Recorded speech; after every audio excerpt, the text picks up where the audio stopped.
নমস্কার, আপনারা দেখছেন সংবাদ বাংলা ইউটিউব চ্যানেল। জানাবো আজকের বাছাই করা কিছু গুরুত্বপূর্ণ খবর। প্রধান সংবাদগুলি জানার আগে শুরুতেই দেখে নিন আজকের হেডলাইন। গোটা দেশে জঙ্গি সরবরাহের করিডোর হিসেবে রাজ্যকে ব্যবহার করা হচ্ছে এবং তার এজেন্সি নিয়েছে মমতা সরকার, বিস্ফোরক শুভেন্দু অধিকারী। দেশের সবচেয়ে গরিব মুখ্যমন্ত্রী মমতা, সবচেয়ে ধনীকে বর্ষ শেষে রিপোর্ট প্রকাশ। বছরের শুরুতেই ফের দুয়ারে সরকার, কোথায় কোথায় কবে হবে তারিখ ঘোষণা মুখ্যমন্ত্রীর। বছর শেষে ঝোড়ো ব্যাটিং বিজেপির, উচ্ছ্বসিত সুকান্ত। মুর্শিদাবাদে জঙ্গি যোগ, এসটিএফ এর হাতে ধৃত 2। মর্মান্তিক, বর্ষবরণের আগে বহুতল থেকে পড়ে মৃত্যু বিমা এজেন্টের, নেপথ্যে কোন রহস্য? বিজেপির তোলাবাজের বিরোধিতায় কাল নন্দীগ্রামে তৃণমূল কর্মী খুনে ধৃত 3 বিজেপি কর্মী।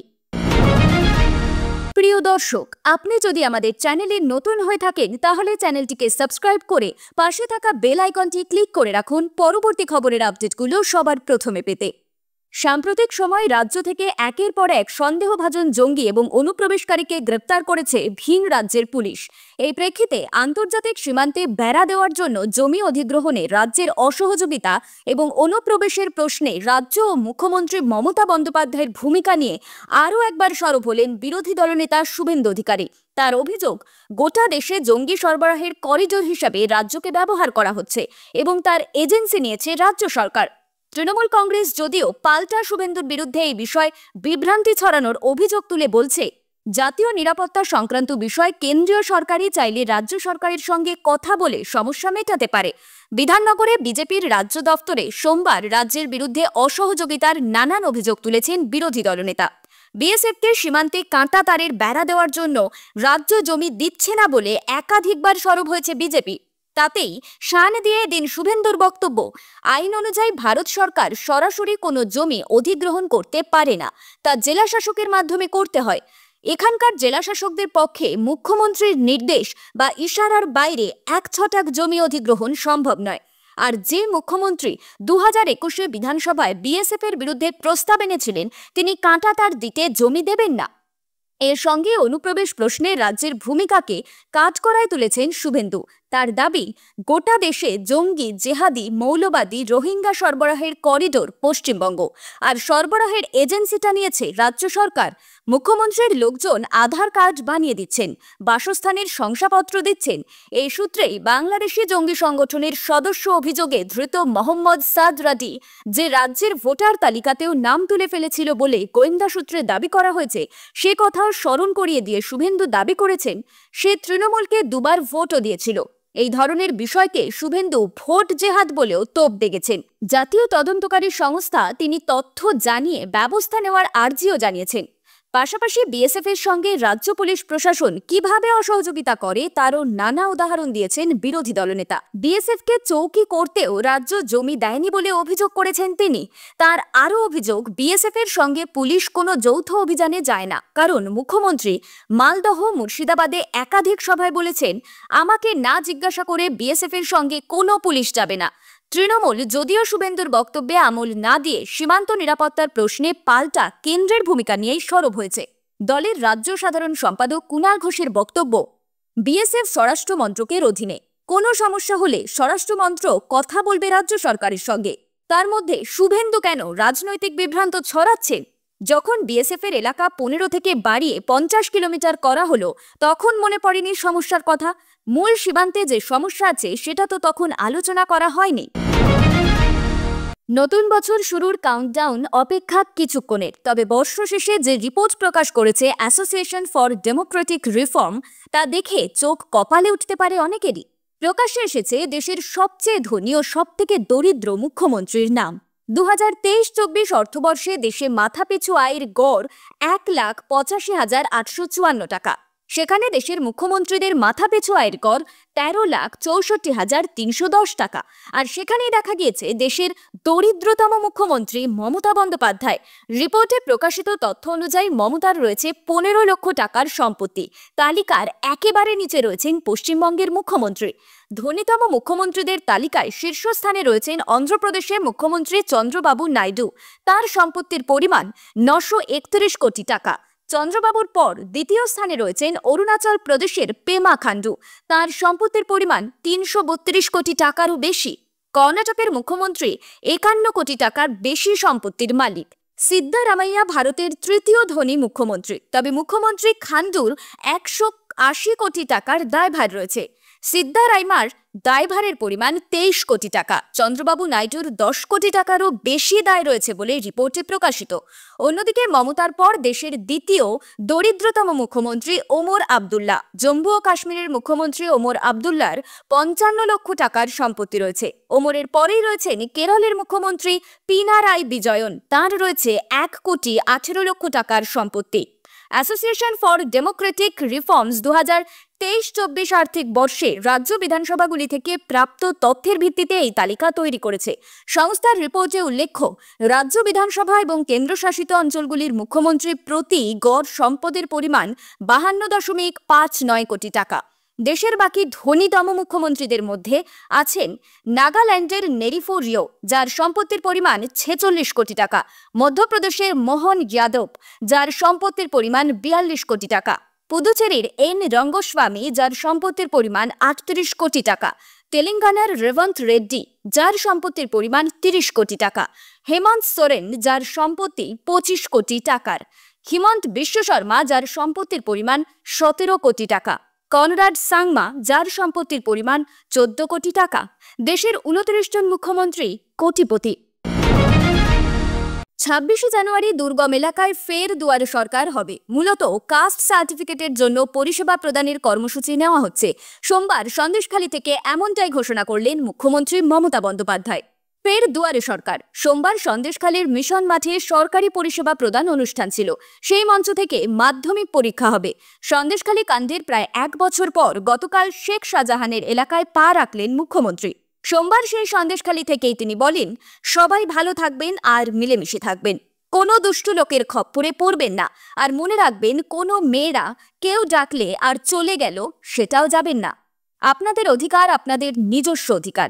সরকার দুয়ারে সরকার করবে, আপনাদের দরজায় আসবে, আপনি তাকে বলবেন, সে আপনার কাজটা দেখবে। আর কেউ যদি আপনাকে ভুল বোঝায়, মিথ্যে কথা বলে, আমি জানি এখানে অনেক টাকার অঙ্কের খেলা হয়েছে, পরে দেখলেন তো সবটাই ভাঁওতা। মিথ্যে বেশি দিন চলে না, মিথ্যেটাও একদিন প্রকাশ পায়। আমি চাই যা হয়েছে হয়েছে, আমার মনে নেই, আমি ভুলে গেছি, আমি মনে রাখতে চাই না। সন্দেশখালীর মেয়েরা ছেলেরা তারা 1 নম্বর স্থানে আসুক, তারা ভারতবর্ষে 1 নম্বর হোক, তারা সারা বিশ্ব জয় করুক, সারা বিশ্বে 1 নম্বর হোক। গত 5 জানুয়ারি রেশন দুর্নীতির তদন্তে সন্দেশখালীর সরবেইয়ার শেখ শাহজাহানের বাড়িতে গিয়ে রক্তাক্ত হতে হয় ইডির আধিকারিকদের। ভাঙচুর করা হয় কেন্দ্রীয় বাহিনীর গাড়ি। মহিলাদের ধর্ষণ থেকে শুরু করে শেখ শাহজাহান ঘনিষ্ঠদের বিরুদ্ধে অত্যাচার নির্যাতনের ভুরি ভুরি অভিযোগ ওঠে। সেই সময় আন্দোলনকারীরা চেয়েছিলেন মুখ্যমন্ত্রী একবার এলাকায় আসুন। ভোটের প্রচারে বারাসাতে গিয়ে পরে সন্দেশখালী যাবেন বলে প্রতিশ্রুতি দেন মুখ্যমন্ত্রী। সন্দেশখালী ইস্যু রাজ্য সরকারের ঘুম কেড়ে নিলেও বসিরহাট লোকসভা কেন্দ্র এবং হারোয়া বিধানসভা উপনির্বাচনে তৃণমূল প্রার্থীরাই জয়ী হন। সেই সন্দেশখালীতেই গতকাল গিয়েছিলেন মুখ্যমন্ত্রী। জঙ্গি কার্যকলাপে যুক্ত থাকার অভিযোগে 2 যুবককে গ্রেফতার করল এসটিএফ। মুর্শিদাবাদ থেকে 2 জনকে গ্রেফতার করা হয়েছে। ধৃত 24 বছর বয়সী সাজিবুল ইসলাম ও 26 বছরের যুবক মুস্তাকিন মণ্ডলকে স্পেশাল টাস্ক ফোর্স গ্রেফতার করে। ধৃতদের বিরুদ্ধে তদন্ত শুরু করেছে নওদা থানা। জানা গিয়েছে ধৃত যুবক নওদার দুর্লভপুরের বাসিন্দা। আনসারুল্লাহ বাংলা টিমের জঙ্গি সাদ রবি ওরফে শাব শেখের পিস্তত ভাই হচ্ছে এই সাজিবুল। সাদের সঙ্গে মুর্শিদাবাদের বিভিন্ন জায়গায় তার যাতায়াত ছিল, পুলিশের কাছে তার তথ্য রয়েছে। আরও খবর, এবিটি জঙ্গি গোষ্ঠীর সঙ্গেও প্রত্যক্ষ যোগ রয়েছে ধৃত সাজিবুলের। ইতিমধ্যে বেঙ্গল এসটিএফ তাকে হেফাজতে নিয়ে জিজ্ঞাসাবাদ শুরু করেছে। এই ঘটনায় মুর্শিদাবাদ জেলা পুলিশ সূত্রে খবর, বেঙ্গল এসটিএফ এর পক্ষ থেকে গতকাল রাতে নওদা দুর্লভপুরে একটি অভিযান চালানো হয়। সেখান থেকে 24 বছরের এক যুবককে তারা পাকড়াও করে। এরপর শুরু হয়েছে জিজ্ঞাসাবাদ। সূত্রের খবর, কেরল থেকে গ্রেপ্তার করা হয়েছে এবিটি জঙ্গি সাদ রবিকে। সে এবিটি প্রধান জসিমউদ্দিন রহমানের অত্যন্ত বিশ্বস্ত। এখানে এসে সাদ স্লিপার সেল তৈরির কাজ চালাচ্ছিল। সে মুর্শিদাবাদের নওদার দুর্লভপুরের দক্ষিণপাড়া এলাকার একটি বাড়িতে থেকেই এসব কাজ করত। সেই সময় সাজিবুলের সঙ্গে তার ঘনিষ্ঠতা। ফের রহস্যজনক মৃত্যু কলকাতায়। বর্ষবরণের আগের দিন রহস্যজনক মৃত্যু বিমা এজেন্টের। বহুতল থেকে পড়ে মৃত্যু বছর 58 সুতীর্থ হরির। পুলিশ সূত্রে জানা গিয়েছে, বিমা এজেন্ট হিসেবে কাজ করতেন তিনি। গড়ফা থানার অন্তর্গত বালিগঞ্জের ফান রোডের কাছে একটি বহুতল থেকে পড়ে মৃত্যু হয় সুতীর্থের। তিনি নিজেই কি আত্মঘাতী হয়েছেন নাকি কেউ ধাক্কা দিয়ে ফেলে দিয়েছে তা নিয়ে এখনো ধোঁয়াশা। যদি তিনি নিজেই চরম পদক্ষেপ করেছেন নাকি কোনো শত্রুতার জেরে এমন পরিণতি তার, তা এখনো জানা যায়নি। বিষয়টি আপাতত খতিয়ে দেখছে পুলিশ। ইতিমধ্যে অস্বাভাবিক মৃত্যুর মামলা রুজু করে তদন্ত শুরু করা হয়েছে। বছরের শেষে এমন ঘটনা ভাবিয়েছে সকলকেই। কেন এমন অস্বাভাবিক মৃত্যু, তার উত্তর খুঁজছে পুলিশ। নন্দীগ্রামে তৃণমূল কর্মী খুনে ধৃত 3 জন। রবিবার গভীর রাতে কলকাতা থেকে পুলিশ তাদের গ্রেফতার করে। অভিযুক্তরা নন্দীগ্রামের বাসিন্দা হলেও খুনের পর থেকে পলাতক ছিলেন তারা। গোপন সূত্রে খবর পেয়ে কলকাতার লেকটাউন এবং তপসিয়া থেকে পূর্ব মেদিনীপুর জেলা পুলিশ তাদের গ্রেফতার করে। ধৃতরা হল অর্জুন সেনা, শুভ সেনা এবং অর্জুন মাইতি।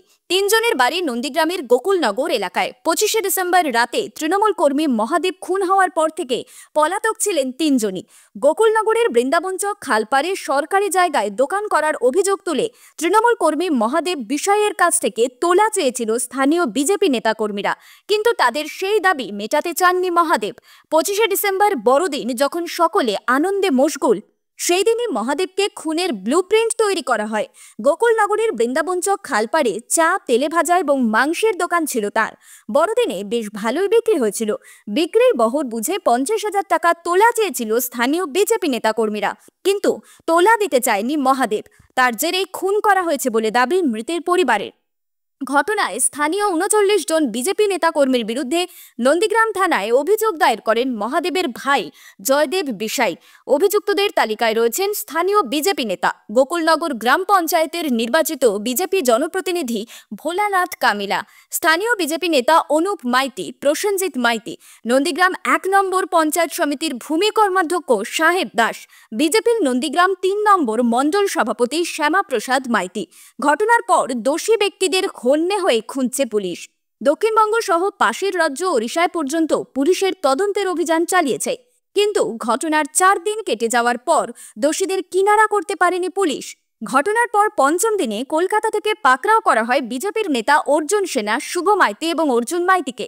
পূর্ব মেদিনীপুর জেলার অতিরিক্ত পুলিশ সুপার হলদিয়ার মনোরঞ্জন ঘোষ জানিয়েছেন, পূর্ব মেদিনীপুর জেলা পুলিশের বিশেষ টিম কলকাতায় অভিযান চালিয়েছে। লেকটাউন এবং তপসিয়া ফুলের কাজের কর্মী হিসাবে গা ঢাকা দিয়েছিল, কিন্তু পুলিশের চোখ এড়িয়ে তারা থাকতে পারেনি। তাদের গ্রেপ্তার করা হয়েছে। তবে এই গ্রেপ্তারের ঘটনা রাজনৈতিক চক্রান্ত বলে মনে করছেন নন্দীগ্রামের বিজেপি নেতারা। স্থানীয় বিজেপি নেতা মেঘনাথ পাল জানিয়েছেন, খুনের ঘটনায় প্রকৃত দোষী কারা সেটা তদন্ত হোক, আমরাও চাই, কিন্তু যেভাবে পুলিশ আমাদের কর্মীদের গ্রেপ্তার করছে এটা পরিকল্পিত বলে মনে করছি। নন্দীগ্রাম 1 নম্বর ব্লক তৃণমূল কংগ্রেসের সভাপতি বাপ্পাদিত্য গর্গ জোরের সঙ্গে বলেছেন, গোকুলনগর আমাদের দলীয় কর্মী মহাদেব বিষয়কে পরিকল্পিতভাবে খুন করা হয়েছে। বিজেপি নেতা কর্মীরাই সেই কাজ করেছে, তার বহু প্রমাণ রয়েছে। অভিযুক্তদের তালিকায় 39 জন বিজেপি নেতা কর্মীর নাম রয়েছে। প্রত্যেককে ধরে কঠিন সাজা দেওয়া হোক।